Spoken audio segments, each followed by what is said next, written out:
ایمان بھی اسی پر ہے، بھروسہ بھی اسی پر ہے، اور اپنے نفسوں کے شرور سے بھی پناہ اسی سے مانگتے ہیں۔ آدمی کا جو نفس ہے، اگر اللہ کی پناہ اور پروٹیکشن اسے نہ ملے تو اس کا نفس اسے برباد کر دے۔ ہمیں اپنے آپ سے بھی بچنے کی طاقت نہیں۔ دنیا کا کوئی بندہ اپنے آپ پر، اپنے نفس پر کنٹرول بھی نہیں کر سکتا، جس کے لیے بھی اسے اللہ تبارک و تعالیٰ کی مدد چاہیے۔ ہمارا دل، ہمارا نفس ہماری بات نہیں سنے، اسے اپنا مطیع اور فرمانبردار بنانے کے لیے اور اس کے شرور سے بچنے کے لیے ہمیں اللہ کے مدد کی ضرورت ہے۔ وَنَعُوذُ بِاللَّهِ مِن شُرُورِ أَنفُسِنَا وَمِن سَيِّئَاتِ أَعْمَالِنَا، اور ہم میں سے ہر ایک اس کے گناہوں سے، برے کاموں سے کیسے بچے گا جب اللہ بچائے گا۔ یہ وہ باتیں ہیں جو اللہ کے نبی ہر وقت بیان سے پہلے ہی فرماتے تھے۔ جب بھی آپ بیان شروع کرتے تھے تو بیان اور خطبے کے اندر پہلے اللہ کی تعریف کرتے تھے۔ ان الحمد للہ، بے شک تعریف کے لائق تو صرف اللہ کی ذات ہے، اس کے علاوہ کوئی بھی تعریف کے لائق نہیں، حقیقی تعریف۔ ہم دنیا میں لوگوں کی بھی تعریف کرتے ہیں، کوئی اچھا کام کرتا ہے تو اس کی تعریف ہوتی ہے، لیکن اصل میں اس بندے کے اندر وہ صلاحیت رکھی کس نے، جس کی وجہ سے کوئی آدمی کوئی اچیومنٹ کرتا ہے دنیا کے اندر، وہ بھی اللہ کی دی ہوئی صلاحیت ہے۔ اس لیے تعریف کے لائق تو صرف اللہ کی ذات ہے، حمد و ثنا اسی کی ہونی چاہیے، الحمدللہ۔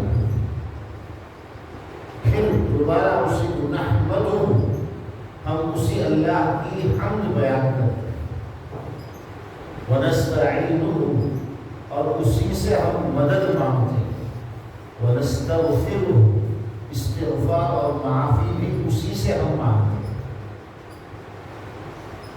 ونستہدیہ کے بھی الفاظ بعض مرتبہ ملتے ہیں، بعض مرتبہ نہیں ملتے، ہدایت بھی ہم اسی سے طلب کرتے ہیں۔ کوئی ہدایت پر آ جائے، کسی کو سیدھا راستہ ملے، یہ بھی اللہ کے فضل سے ہوتا ہے، ورنہ دنیا میں ہم سے بہت زیادہ ہوشیار لوگ، ہم سے بہت زیادہ پڑھے لکھے لوگ بھی غلط راستے پر چلے جاتے ہیں۔ ہمارا ایمان بھی اسی پر ہے، وَنُؤْمِنُ بِهِ وَنَتَوَكَّلُ عَلَيْهِ، اور توکل، بھروسہ بھی اسی پر ہے۔ وَنَعُوذُ بِاللَّهِ مِن شُرُورِ أَنفُسِنَا، ہم اپنے نفس کی شرارتوں سے، اسی طرح وَمِن سَيِّئَاتِ أَعْمَالِنَا، ہم اپنے گناہوں سے اللہ سے پناہ مانگتے ہیں، یعنی ہم اللہ سے اس بات کی دعا کرتے ہیں کہ اے اللہ آپ ہمیں ہمارے نفسوں سے ہماری حفاظت فرما، اور ہر گناہ سے ہماری حفاظت فرما، ہر غلط کام سے۔ مَن يَهْدِهِ اللَّهُ فَلَا مُضِلَّ لَهُ، جسے اللہ ہدایت دے، جس کے بارے میں اللہ یہ فیصلہ کر دے کہ اب یہ سیدھے راستے پر جائے، تو اسے کوئی بھٹکا نہیں سکتا ہے، گمراہ نہیں کر سکتا۔ وَمَن يُضْلِلْ فَلَا هَادِيَ لَهُ، اور جسے اللہ گمراہ کر دے، سب کچھ ہونے کے باوجود وہ ہدایت نہیں ملی۔ حضرت ابو طالب ہمارے نبی کے چچا، حالات تو ہدایت کے سب کچھ تھے، سگے چچا تھے اور زندگی بھر ساتھ دیتے رہے، اچھے انسان بھی تھے، یہ ساری کچھ، اور اللہ کے نبی بار بار ان سے ریکویسٹ بھی کرتے تھے، سمجھاتے تھے، اور سارا گھر مسلمان ہو چکا تھا، بیوی بچے سب، سارے آثار سارے حالات یہ تھے کہ وہ ہدایت ان کو مل جاتی، لیکن ان کی مقدر میں اللہ نے ہدایت نہیں لکھی، اس لیے ان کو ہدایت نہیں ملی۔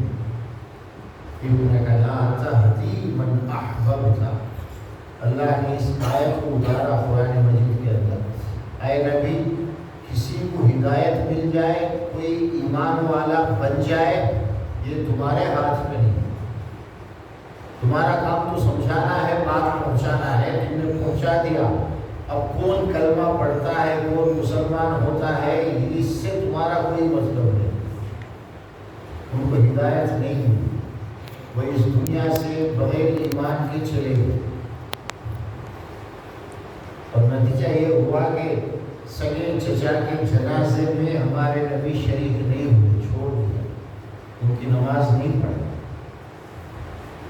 تو ہدایت اللہ کے ہاتھ میں۔ آج مختصر بات ہم کریں گے، ایک سوال ہے جو ہر ایمان والے کو اس کا جواب چاہیے۔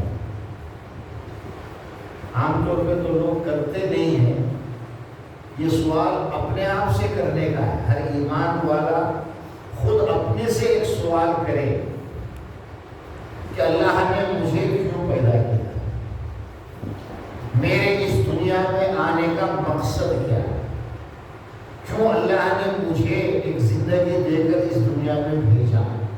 ایک ایسا سوال ہے جو ہر ایک کو کرنا چاہیے۔ من جملہ اللہ نے یہ فرشتے اور انسان اور جنات، یہ جو تین اہم مخلوقات میں یہ بہت اہم ہیں، ان تینوں کو اللہ نے کیوں پیدا کیا، ایک سوال ہے جسے ہر ایک کو کرنا چاہیے، اس کے جواب کو تلاش کرنا ہے، اور جواب بھی بڑی صراحت کے ساتھ قرآن مجید میں اللہ نے پہلے ہی سے دے رکھا۔ سورہ ذاریات 20/7 پارے کے اندر اللہ نے اس کا جواب دیا کہ ہم نے تم سب انسانوں کو کیوں پیدا کیا، جنات کو کیوں پیدا کیا۔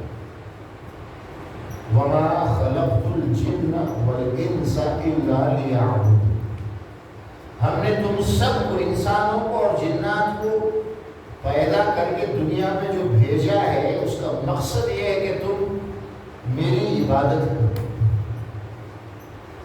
ایک اللہ کی عبادت کرنا، جسے دوسرے معنوں میں توحید کہا جاتا ہے، اس کے ساتھ کسی اور کی عبادت نہ کی جائے، تنہا صرف اللہ کی عبادت کرنا، یہ ہم سب کے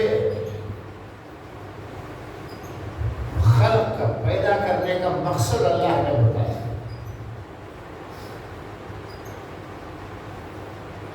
ہمارے پیدا ہونے کا مقصد بھی عبادت ہے، جنات کے پیدا ہونے کا مقصد بھی عبادت ہے، اور فرشتوں کو بھی اللہ نے اسی مقصد کے لیے پیدا کیا، وہ اسی میں لگے ہوئے۔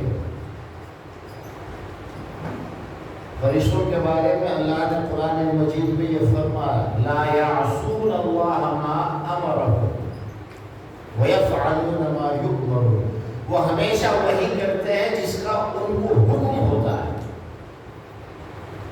کبھی وہ اللہ کی نافرمانی نہیں کرتے۔ تینوں میں سے ایک مخلوق تو ہمیشہ عبادت ہی میں لگی ہوئی ہے، جس کام کے لیے اللہ نے ان کو پیدا کیا ہے وہ اسی میں لگے رہے۔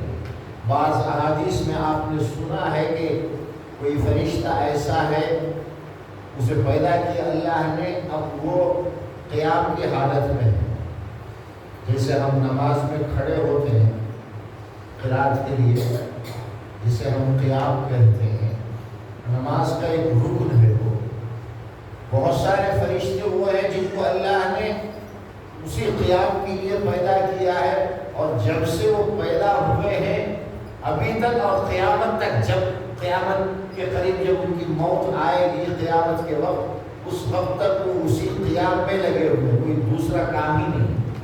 کھڑے ہوئے ہیں تو وہ کھڑے ہی رہیں گے، ہزاروں کتنے سال گزرے نہیں معلوم۔ کوئی سجدے میں ہے تو وہ سجدے ہی میں رہے گا۔ تو صحیح معنوں میں وہ اللہ کی عبادت میں لگے ہوئے، ان کو چوائس بھی نہیں ہے، وہ کوئی دوسرا کام نہیں کر سکتے۔ اللہ نے انہیں چوائس اور اختیار نہیں دیا۔ جیسے ایک مشین ہے، جب تک مشین پرفیکٹ ہے آپ سوئچ ڈالیں گے تو وہ آپ کے حساب سے رن ہوتے رہے گی، کام کرتے رہے گی۔ بگڑ جائے، خراب ہو جائے، ختم ہو جائے، وہ الگ بات ہے۔ تو فرشتے جب تک ان کو موت نہ آ جائے وہ اپنے کاموں میں لگے ہوئے ہیں۔ باقی بچے دو مخلوق، جنات اور انسان، ان کو بھی اللہ نے اپنی عبادت کے لیے پیدا کیا، لیکن ان میں چوائس رکھا۔ وَهَدَيْنَاهُ النَّجْدَيْنِ، یہ اللہ کی مان بھی سکتے ہیں اور نہ بھی مان سکتے ہیں، اطاعت بھی کر سکتے ہیں اور نافرمانی بھی کر سکتے ہیں، بات سن بھی سکتے ہیں اور نہیں بھی سن سکتے۔ دونوں چوائس دے کر اللہ نے اس دنیا میں بھیجا ہے، لیکن ہمیں اس مقصد کو ہمیشہ یاد رکھنا ہے کہ اللہ نے ہمیں اس دنیا کے اندر اپنی عبادت کے لیے بھیجا ہے۔ یہ ہمارے خلقت کا سب سے پہلا یہ ہمارا گول ہے، ہمارا فریضہ ہے۔ لیکن اسی آیت کے اندر اس کے بعد اللہ نے جو آیت نازل فرمائی، ما اريد منهم من رزق وما اريد ان يطعمون ان الله هو الرزاق ذو القوة المتين۔ ہم ان سے روزی نہیں چاہتے، ما اريد منهم من رزق، اللہ ہم سے روزی کا اور کما کر کھلانے کا تقاضا نہیں کرتا۔ اس کو بھی بیان کرنے کا مطلب کیا ہے؟ ایک آیت میں تو اللہ نے یہ بتایا کہ ہم نے تم کو دنیا میں جو بھیجا ہے پیدا کر کے، اس کا مقصد ہے کہ تم میری اکیلے کی عبادت کرو، شرک مت کرو، یہ مقصد ہے۔ فوراً اس کے بعد آیت ہے ما اريد منهم من رزق وما اريد ان يطعمون، کہ ہم اس لیے نہیں بھیجے ہیں کہ تم کماؤ اور بہت زیادہ اسے جمع کرو، اسی میں لگے رہو، اس کے لیے نہیں بھیجا، یہ نہیں چاہتا۔ مطلب کیا ہے کہ پہلا تمہارا گول، تمہارا مقصد جو ہے وہ عبادت ہے، سارا فوکس، ساری کوشش اسی کے لیے ہونا چاہیے کہ میں کس طرح اپنے رب کو خوش کروں، کیسے میرا رب مجھ سے راضی ہو جائے۔ یہ بنیادی مقصد ہے آنے کا۔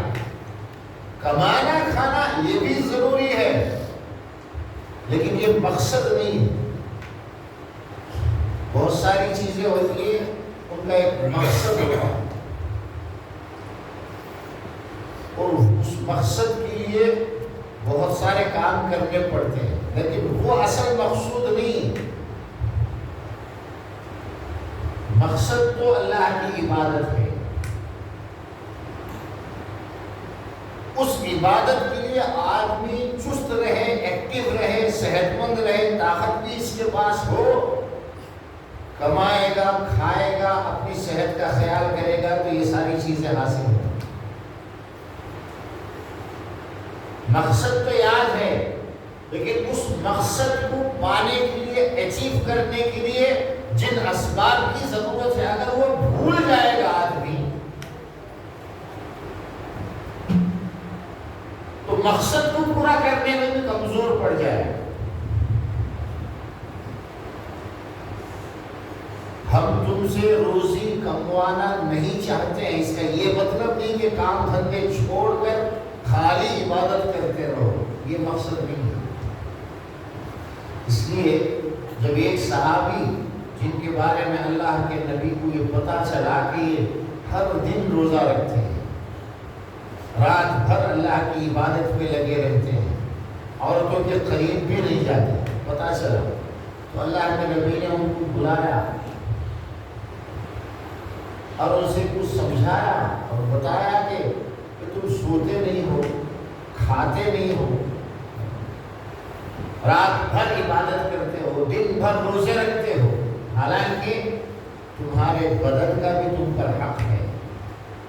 ان لبدنک علیک حقا، تم اپنے بدن یعنی کہ اپنی صحت کا خیال رکھو، یہ بھی ضروریات میں سے ہے۔ وَإِنَّ لِزَوْجِكَ عَلَيْكَ حَقًّا، تمہاری بیوی کا بھی تم پر ایک فرض ہے، اس کا بھی خیال رکھنا ہے۔ ان کے ہی بارے میں ایک روایت میں یہ بتایا گیا کہ ان کے ابا جان نے شادی کروا دی تھی، جوان تھے، شادی بھی کرا دی، لیکن یہ بیوی کے پاس گئے ہی نہیں، دن بھر عبادت پہ لگے رہے۔ تو اللہ کے نبی نے ان کو بلا کر کے سمجھایا،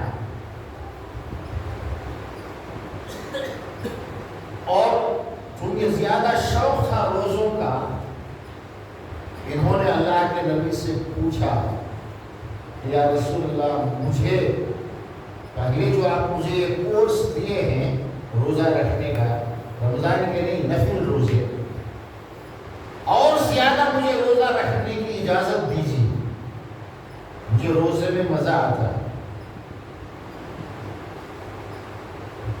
ہفتے میں 2 دن کے جو 20 جمعرات کے روزے ہو، مہینے میں ایام میں 20 کے روزے ہو گئے، نفل روزے، یہ تو کچھ بھی نہیں، اس سے زیادہ مجھے جو ہے روزانہ روزہ رکھنے کا شوق ہے۔ اللہ کے نبی نے مجھ سے فرمایا، تمہارے لیے آخری جو میکسیمم ہے کسی بھی انسان کے لیے، وہ یہ ہے کہ تم ایک دن روزہ رکھو، ایک دن روزہ نہ رکھو، پوری زندگی، آدھی زندگی روزے رکھو، اور آدھی جو دوسرے جو دن ہے روزہ مت رکھو، افطار کرو، کھاؤ پیو۔ اور یہ فرمایا کہ یہ اللہ کے نبی حضرت داؤد علیہ السلام کے روزے رکھنے کا طریقہ ہے۔ صوم داؤد، صیام داؤد علیہ السلام۔ اور بخاری شریف کی ایک حدیث ہے،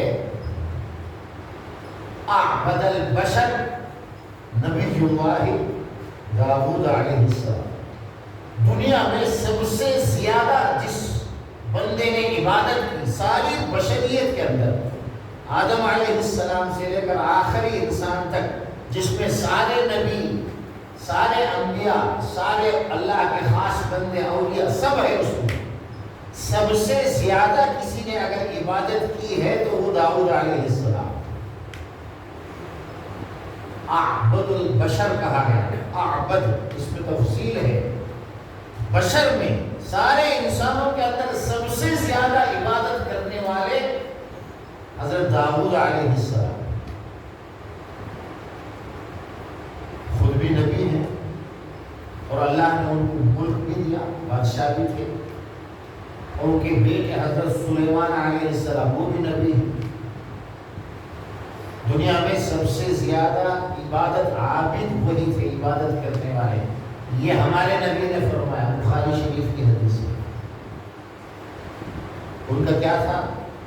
ایک دن زندگی بھر، ساری زندگی ایک دن روزہ رکھتے، دوسرے دن افطار کرتے، آج روزہ تو صبح نہیں، صبح روزہ تو پرسوں، ساری زندگی ایسے ہی گزری، ہر دوسرے دن ایک دن کے بعد روزہ رکھتے تھے اور راتوں میں خوب عبادت کرتے تھے، اللہ کے کلام کی بڑی اچھی تلاوت کرتے تھے، اللہ نے آواز بھی بڑی اچھی دی تھی۔ جب وہ اللہ کا کلام پڑھتے، اللہ نے ان پر جو کتاب نازل فرمائی ہے، حضرت داؤد علیہ السلام کو بھی اللہ نے زبور نام کی ایک کتاب نازل کی ہوئی، جب وہ اس کی تلاوت کرتے جنگل کے جانور بھی آ جاتے تھے سننے کے، رات بھر اللہ کی عبادت میں رہتے، ایک دن روزہ رکھتے، ساری زندگی ایسے ہی گزارتے انہوں۔ لیکن افضل الصیام اللہ کے نبی نے فرمایا سب سے بہتر روزہ یہی ہے۔ آدمی کو کتنا بھی شوق کیوں نہ ہو، اس سے بڑھ کر وہ نہ رکھے روزہ۔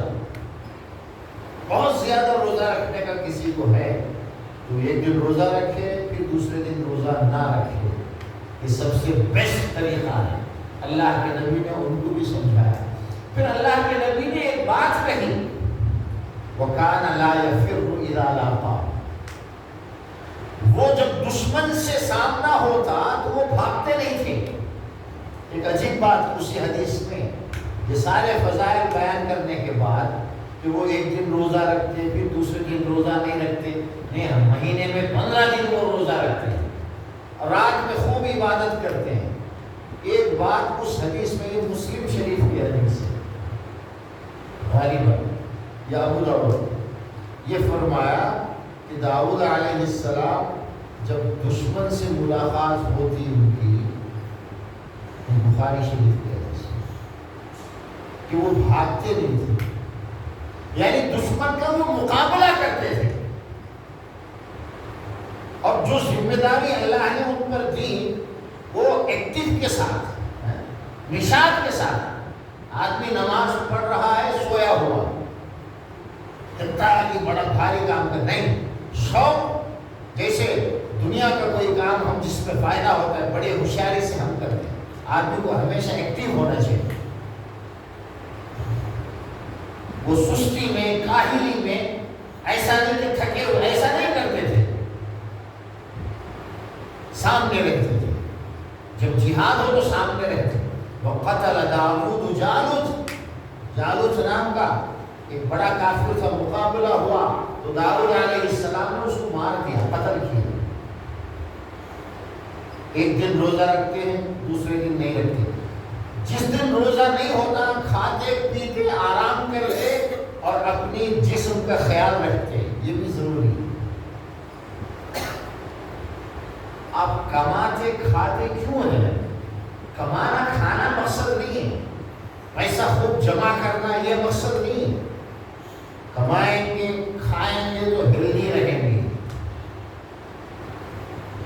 طاقت رہے گی، پھر آپ نماز بھی آرام سے پڑھ سکتے ہیں اور بہت سارے کام جو ذمہ داریاں ہیں وہ بھی پوری کر سکتے ہیں۔ اس لیے کمانا ہے۔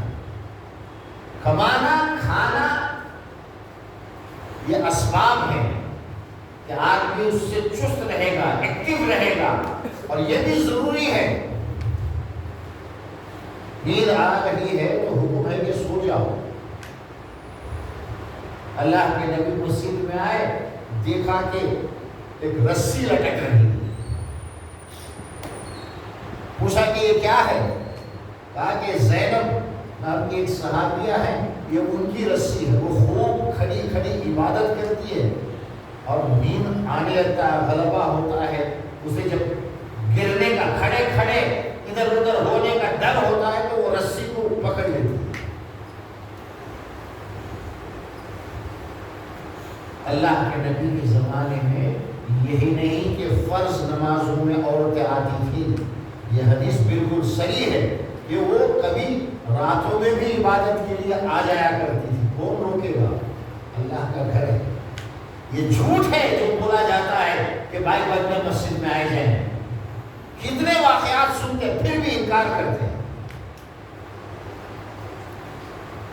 رمضان آیا،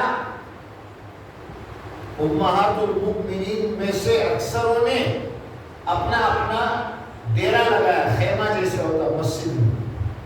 یہ اعتکاف کریں گے مسجد میں، یہ احادیث میں ثابت ہے۔ ہم اپنے شاپنگ کو خود بھیجیں گے، کیا کیا ہماری فجر جا شام تک وہ دکانوں میں پھر کو آتے ہیں، لیکن 5 منٹ کے لیے مسجد نہیں جانا۔ جہالت سے کچھ نہیں، جانتے ہی نہیں۔ اللہ کے نبی نے فرمایا اس سے کہو کہ جب تک وہ چست ہو، ٹھیک ہو تو نماز پڑھو، جیسے تھک جائے، نیند آنے لگے جا کر سو جائے اور اس کو ہٹا دو، یہ سب نہیں چلے گا۔ تو ایکٹیونیس بہت ضروری ہے، اور اللہ یہ چاہتے ہیں کہ ہم صحت مند رہیں، طاقتور رہیں، اور کوئی کام کو طاقت کے ساتھ، سلیقے کے ساتھ کرتے رہیں۔ تو داؤد علیہ السلام کی اللہ نے تعریف کی، اللہ کے نبی نے یہ بتایا، ویسے تو سب سے زیادہ عبادت کرنے والے بندے دنیا میں، سارے انسانوں میں اتنی محنت عبادت پہ کسی نے نہیں کی، اسی لیے ان کا نام اعبد البشر ہے، سب سے بڑے عبادت گزار ساری بشریت ہے، لیکن جنگ میں پیش رہتے تھے۔ کوئی کام ہو تو ایک دم سامنے، کیوں؟ چونکہ وہ اپنے صحت کا بھی خیال رکھتے تھے۔ روزہ رکھنے سے، راتوں کو جاگنے سے جو تھکاوٹ ہوتی، دوسرے دن آرام کر کے کھا پی کر اسے دور کرتے، پھر آدمی تیار ہو گیا، چست ہو گیا۔ تو روزی ہمارے لیے اس لیے ہے کہ اس روزی سے، اس کھانے سے ہمیں طاقت ملے تو ہم اللہ کے حکم کو اچھے انداز میں پورا کر سکیں۔ ہمارا جو گول ہے، جو مقصد ہے، پیٹ بھرنا، کھانا، چلنا، یہ مقصد نہیں ہے۔ اس کھانے سے اللہ جو ہمیں طاقت دے گا، وہ پھر ہم اللہ کی عبادت میں، اللہ کے کاموں میں لگائیں، یہ اصل مقصد ہے۔ اس بات کو یاد دلانے کے لیے اللہ نے دونوں باتوں کو ایک ساتھ بیان کیا۔ پہلے یہ فرمایا کہ وَمَا خَلَقْتُ الْجِنَّ وَالْإِنسَ إِلَّا لِيَعْبُدُونِ، ہم نے تم انسانوں کو اور جنات کو اپنی عبادت کے لیے پیدا کیا ہے۔ تمہارے اس دنیا میں آنے کا مقصد عبادت ہے، اسے ہمیشہ یاد رکھو۔ مَا أُرِيدُ مِنْهُمْ مِنْ رِزْقٍ، کبھی بھول نہ جانا مقصد اصل کیا ہے۔ کمانے میں، محنت کرنے میں، دنیاوی دھندوں میں اتنا لگ جاؤ کہ تمہارا مقصد ہی یاد نہ رہے، یہ غلط ہے۔ اس کے لیے تمہیں پیدا نہیں کیا۔ کماؤ، کمانا بھی مقصود ہے، کمانا بھی ایک حساب سے عبادت ہے، لیکن ان اللہ هو الرزاق ذو القوة المتین، اللہ نے فرمایا روزی روٹی کی کفالت اللہ نے کی۔ اللہ نے ہم میں سے کسی کیا دینا ہے وہ طے کر دیا ہے، وہ ختم ہے، وہ مل کر رہے گا۔ حدیث میں آتا ہے نا کہ جب ہم ماں کے پیٹ میں جو بچہ ہوتا ہے، جب اس میں 4 مہینے گزرتے ہیں تو اللہ تبارک و تعالی ایک فرشتے کو بھیجتا ہے، وہ فرشتہ آ کر اس بچے میں روح پھونکتا ہے۔ 4 مہینے کے بعد زندگی آ جاتی ہے، پنڈ جو ہوتا ہے اس میں روح پھونکی جاتی ہے۔ اس کا مطلب 4 مہینے کے بچے کے اندر سارے اعضاء تیار ہو جاتے ہیں۔ کیا ناکاسو بھی چھوٹا سا ہوگا ماں کے پیٹ میں، فرشتہ آتا ہے، اس میں روح پھونکتا ہے تو وہ ایکٹیو ہو جاتا ہے، حرکت کرنے لگتا ہے۔ اسی وقت اللہ تبارک و تعالیٰ سے فرشتہ پوچھ کر یہ طے ہو جاتا ہے کہ اس کی عمر کیا ہو۔ یہ جو بچہ ابھی جس کو زندگی پھونکی گئی، روح ڈالی گئی ہے، کہ کتنے سال جیے گا، اس کی عمر اسی وقت طے ہو جاتی ہے۔ عن رزقی، اور اسے کتنا ملے گا، رزق کتنا کمائے گا، کیا کرے گا، وہ بھی طے ہو جاتا ہے۔ اجلی، اس کی موت کب آئے گی طے ہو جاتا ہے. شقی ام سعید، یہ اچھے نصیب والا ہوگا، خوش نصیب ہوگا، سعادت مند ہوگا، یا شقی بدبخت ہوگا، دوزخ میں جانے والا ہوگا، بد نصیب ہوگا. اسی وقت طے ہو جاتا ہے. لیکن یہ ساری باتیں ہمیں معلوم، ہمیں ہمارے سامنے تھوڑی ہوگا، اللہ طے کر رہا ہے. ہم اپنے حساب سے محنت کریں گے اس دنیا میں آنے کے لیے. اب چونکہ روزی کمانا اور اپنی صحت کا خیال رکھنا یہ ہمیں طاقت پہنچاتا ہے ہمارا جو اصل مقصد ہے اسے پورا کرنے میں، تو اس میں بھی ہم آزاد نہیں ہیں. مین مقصد ہمارا عبادت ہے، اور عبادت میں یہ ہیلپ فل ہوتی ہے. روزی روٹی، کھانا پینا، دن بھر روزہ رکھ کر کھائے اس کا رات کو نماز پڑھنے سے کیا بنتا؟ رات میں 2 بجے 3 بجے اٹھ کر تہجد کی نماز پڑھنا ہے، یا اللہ کے سامنے کھڑے ہو کر کچھ کرنا ہے، تو اسے طاقت تو چاہیے. اسی لیے اللہ کے نبی دوپہر میں کھانے کے بعد قیلولہ فرمایا کرتے تھے، دوپہر میں آرام کرنا، تاکہ رات میں آسان ہو جائے جاگنا، اللہ کے سامنے کھڑے ہو کر عبادت کرنا. اللہ کے نبی روزہ شروع کرنے سے پہلے سحری کرتے تھے، تاکہ دن بھر اس کی وجہ سے بدن میں طاقت رہے، آدمی بھوک اور پیاس برداشت کر سکے. کھانے اس کا شروع کر دو کمزور ہو جائے. سحری سنت ہے نا. اس کی ایک وجہ یہ بھی ہے کہ آپ جب کھا پی کر سحری کر کے روزہ رکھتے ہیں تو اس روزے میں قوت رہے گی، آپ مضبوط رہیں گے. کھائے اس کا رکھ دو، آج تو وہ طاقت نہیں رہی. تو چونکہ روزی جو ہے، کھانا پینا ہمارے لیے ہیلپ فل ہوتا ہے، اس سے ہماری مدد ہوتی ہے. جو ہمارا اصل مقصد ہے اللہ کو یاد کرنا، اللہ کی پہچان، اللہ کی عبادت، اس لیے یہ بھی اچھا ہونا چاہیے. کمانے کے، کھانے کے اللہ نے جو راستے بتائے ہیں اسی طریقے سے ہم آزاد نہیں ہیں. اسی لیے نبی کریم صلی اللہ علیہ وسلم صحابہ کے ساتھ بیٹھے ہوئے تھے. ایک جوان صحابی سامنے سے گزر رہے تھے. جوان تھے، طاقتور تھے، بڑے ایکٹیو نظر آ رہے تھے. ساتھ میں بیٹھے ہوئے صحابیوں میں سے ایک نے کہا، کتنا طاقتور اور ایکٹیو بندہ ہے، جوان ہے، کاش یہ اللہ کے راستے میں جہاد میں آتا. یہ ان کی تمنا تھی. ایک طاقتور آدمی کو دیکھ کر انہوں نے سوچا، تمنا کی کہ یہ اس کا تو میدان جہاد ہے، جہاد میں اگر یہ آئے تو بڑا کام ہوگا. زور سے انہوں نے کہا. اللہ کے نبی نے بھی سنا اس کو.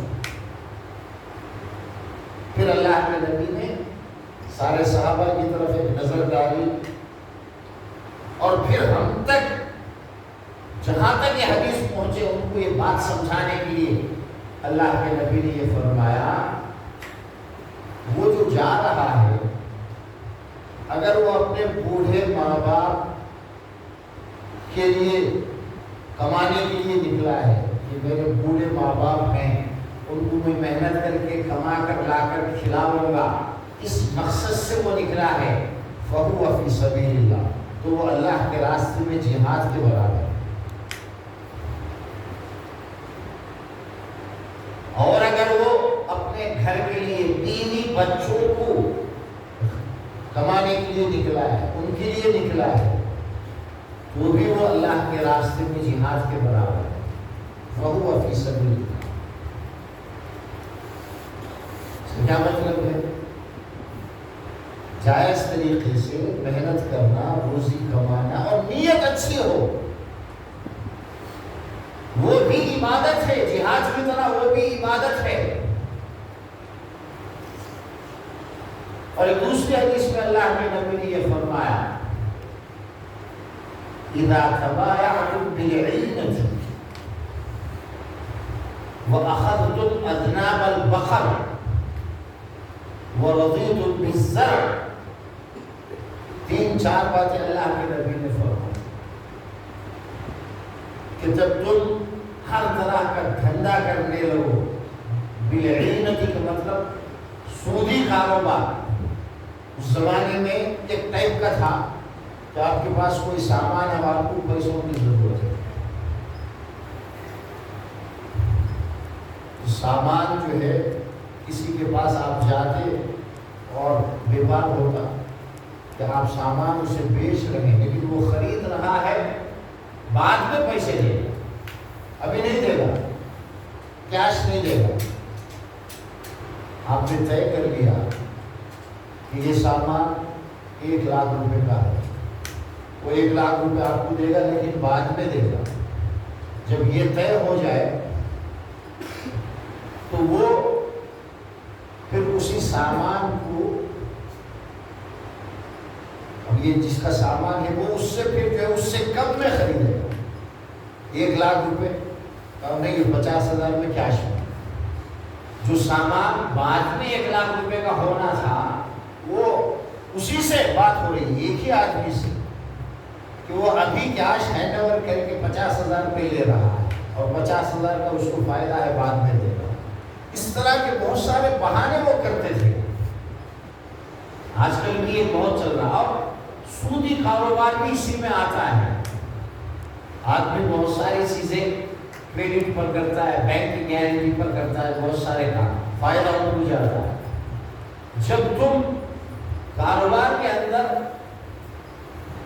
جائز ناجائز نہ دیکھو گے بلکہ جیسا آیا ویسا کرنے لگو گے، اس میں جو ہے وڈی کا خیال نہیں کرو گے۔ آج کل ہمارے کاروبار انٹرسٹ کے بغیر ایک آدمی بھی آج کل کر رہا ہے، بہت کم ہو گئے، یا تو جسے بہت ڈر ہے وہ تو چھوڑ کر بیٹھے گا۔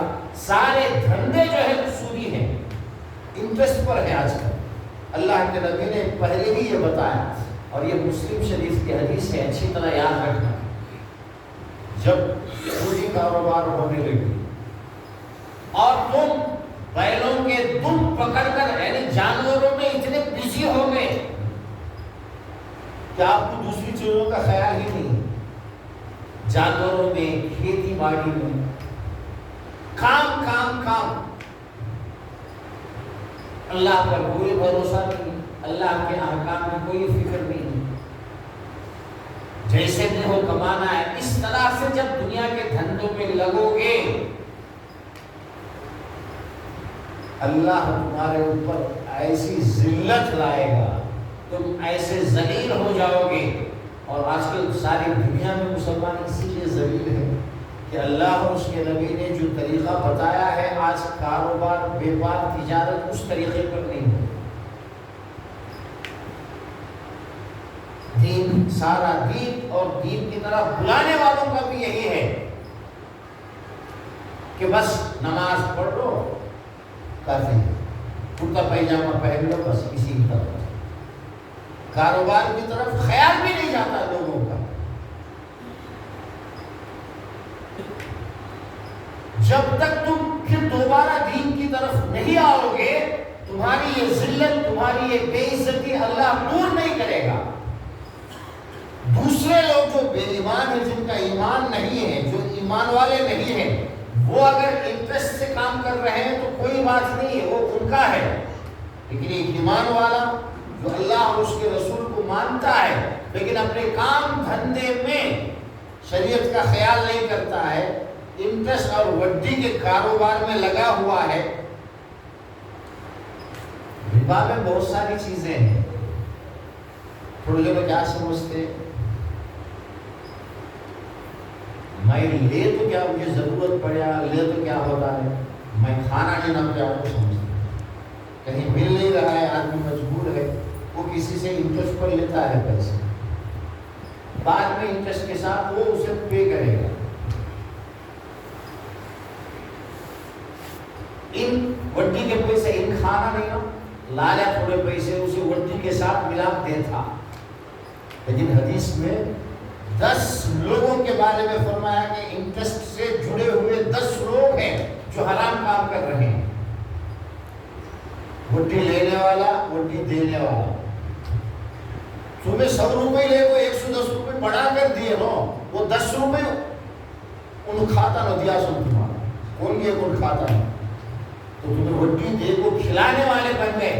آکل ہو وہ موکل ہو، کھانے والا بھی کھلانے والا دونوں حرام کر رہے ہیں. 10 کھانا کھلانا نہیں، وہ چیز کوئی ہے اس طرح کی آپ اپنی گاڑی میں لے جا کر پہنچا رہے ہیں، وہ بھی غلط ہے. آپ نے اس کی مدد کی. تو آج کل اس طرح جب سوچیں گے بہت ہی مشکل ہے، لیکن ایمان والوں کو ان چیزوں کا خیال رکھنا ہے. نہیں رکھیں گے عزت نہیں رہے گی. عزت جو ہے شریعت کے فالو ہونے میں ہے، عزت کے ساتھ روزی روٹی کمانے میں ہے. جب تک ہم اپنا کاروبار ہمارے طریقے سے شروع نہیں کریں گے، پابندی نہیں کریں گے. ایک دوسری حدیث میں اللہ کے نبی نے یہ فرمایا ان اللہ طیب ولا یقبل الا طیبا. مسلم شریف کی حدیث ہے. اللہ پاک ہے اور وہ پاک چیزوں کو ہی قبول کرتا ہے. آپ اچھے انداز میں کماؤ، بغیر انٹرسٹ کے، بغیر جھوٹ کے، بغیر دھوکے کے، صاف ستھرے طریقے سے آپ کمائیں گے تو اللہ قبول کرے. ولا يقبل الا طیبا وان اللہ امر المؤمنین بما امر به المرسلین. اللہ نے خالی نبیوں کو جو بڑے اپنے اور انہوں کرتے ہمیں کرنے سکے. وہ جو لوگ بولتے رہتے یہ سب بھی کرنا کرو، بول کے اللہ والا خاص انہوں نبیاں، انہوں پیغمبر، انہوں اللہ کے ولیاء کرے، ہمیں کیا کرنے سکے. نہیں. اس حدیث میں اللہ کے نبی نے یہ فرمایا اللہ نے ایمان والوں کو وہی حکم دیا ہے جو اس نے اپنے انبیاء اور مرسلین کو دیا ہے. اللہ کے احکام، شریعت کے احکام برابر ہے سب کے لیے. آپ نبی ہیں، رسول ہیں یا آپ امتی ہیں، سب کے لیے احکام ایک ہیں. بما امر به المرسلین. جس طرح نبی پاکیزہ زندگی گزارتے تھے، کاروبار بھی کرتے تو اچھے طریقے سے کرتے، تمہیں بھی اسی طرح کرنا ہے. دونوں کے حکم میں کوئی فرق نہیں. پھر اللہ نے یہ فرمایا کچھ بندے ایسے ہوتے ہیں جو عبادت کے لیے دور دراز جاتے ہیں. دوسری روایت میں، مسلم کی روایت میں تو نہیں ہے، دوسری روایت میں یہ بات ہے کہ ایک آدمی لمبے سفر کرتا ہے، حج کے لیے جاتا ہے، عمرے کے لیے جاتا ہے، اللہ کے راستے میں نکلتا ہے. اتنا لمبا سفر، کپڑے بھی میلے ہو گئے، بالوں پر میل آ گیا، میلا بھی ہے، اشعث اغبر کے الفاظ ہے، پرا گندا ہے، غبر ہے، اس پر غبار آلود ہے. یمد یدا، ہاتھ اٹھا کر اللہ سے مانگتا ہے اے اللہ اے اللہ. آگے اللہ کے نبی نے فرمایا حرام کا کھایا تھا، حرام کا پیا تھا، غصی بالحرام، ساری چیزیں حرام پر ہے، پانی حرام کا ہے، کھانا حرام کا ہے، لباس حرام کا ہے. انا یستجاب لہ، اس کی دعا کیسے قبول ہوگی؟ دعا کے قبول ہونے کے لیے ضروری ہے کہ حلال روزی ہو. ہماری مشکل یہ ہے کہ ہم بیت اللہ کے طرف رمضان میں لاکھوں لوگ، حج کے موقع پر 30-40 لاکھ لوگ سب ہاتھ اٹھا کر دعا کرتے ہیں اے اللہ فلسطینیوں کی مدد فرما. کہاں دعائیں نہیں ہوتی؟ جب جنگ جاری تھی کتنی مسجدوں میں دعائیں ہو رہی تھی، لیکن یہاں تو دعا کے قبول ہونے کے لیے، حالات کے چینج ہونے کے لیے ضروری ہے کہ حلال روزی ہو۔ ایک آدھ حلال روزی والا ہو بھی، سارے جو ہے ساتھ میں وہ ہوتے ہیں جو بزنس میں خیال نہیں کرتے ہیں۔ ان کا کام ہی ہے، مقصد ہی ہے پیسہ زیادہ سے زیادہ کمانا، کم کمانا، کیا کرنا خیال ہی نہیں۔ کیسے ان کے ذریعے سے حالات چینج ہوں گے، کیسے دعائیں قبول ہوں گی۔ کم تھے صحابہ کرام لیکن دعائیں قبول ہوتی تھی، اللہ کی مدد آتی تھی، بھروسہ تھا ان کو۔ لیکن آج ہم کروڑوں میں ہیں لیکن وہ والے صفات کہاں ہیں؟ یا ایھا الرسل کلوا من الطیبات واعملوا صالحا، اے میرے رسولوں، ہر نبی کی طرف اللہ نے یہ وحی کی۔ قرآن میں تو سرسری طور پر فرمایا گیا ہے، لیکن آدم علیہ السلام سے لے کر جتنے بھی نبی آئے ہیں، ہر نبی کو اللہ کا یہ حکم تھا الگ الگ زمانے میں، یا ایھا الرسل کلوا من الطیبات، کھانا بھی پاکیزہ چیزوں میں سے، ہمیشہ حلال اور پاکیزہ چیزیں ہی کھانا ہے، مشکوک چیزوں سے دور رہنا ہے۔ ایک کھجور ہی تو کھایا تھا حضرت ابوبکر صدیق نے رضی اللہ عنہ، جب ان کو پتا چلا کہ اس کا جو سورس ہے وہ صحیح نہیں ہے، بھوک میں جلدی سے کھا لیا، بعد میں پوچھا کہ یہ کیسا ہے، تو ان کے جو غلام تھے انہوں نے کہا کہ میں زمانہ جاہلیت میں جب میں مسلمان نہیں ہوا تھا، منتر شنتر کر کے لوگوں کا علاج کرتا تھا، میں نے کسی کا کیا تھا، وہ ملا اور اس نے ایک کھجور دیا ہے ایک زمانے کے بعد۔ ظاہر سی بات ہے، قرآن اور حدیث میں جو دعائیں آئی ہیں اسے آپ پڑھ سکتے ہیں، علاج کر سکتے ہیں اور اس پر پیسے بھی لے سکتے ہیں، لیکن نوے دعائیں آج کل جتنے بھی جو عامل لوگ ہوتے ہیں نا، قرآن و حدیث کا مطلب نہیں ہے ان سے۔